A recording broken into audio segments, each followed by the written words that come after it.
Mauricio Umansky used to be my favorite Bravo house husband, and then I learned more about Mauricio Umansky, and now I'm curious if him and Kyle are still technically married on paper, because if they get divorced, she could be implicated in some sort of crime, Teresa Giudice style. Because there are some things that I've learned about him that are very questionable, and I think that he might be one of the realtors who's going to be selling land in Gaza that's going to turn into a slave-run technocrat city or whatever. Because did you guys know about the Malibu house? So there was this house in Malibu that the Playboy son of this president of an African country bought. And then the African country was like investigated and come to find out he was embezzling a bunch of money. And he used some of that money to buy this like $60 million home in Malibu.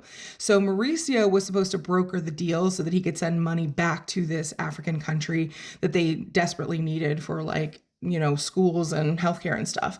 So he was brokering the deal, and then apparently he basically sold himself the house through a shell corporation that may or may not have had Kyle's name on it, so that he could get a low ball offer, flip the home, and make like $30 million.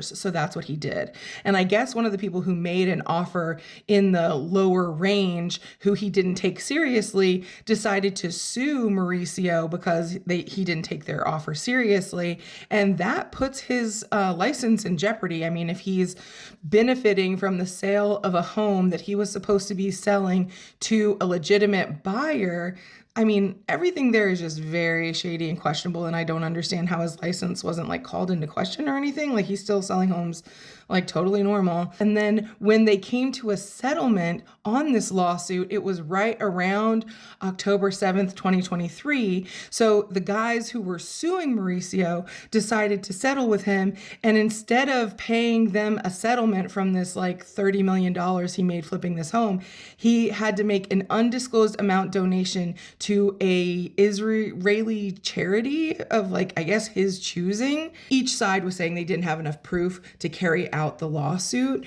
so they decided to do this like settlement or whatever. But like, it's very strange. And then you also factor in that since I think 2018, Mauricio has been going over to Tel Aviv to like help sell land in these like futuristic buildings and stuff, and it's just like I mean, when you look at him making out with girls who are just slightly older than his daughters, that's not even like the worst thing he's doing. You know what I mean? Like, ugh.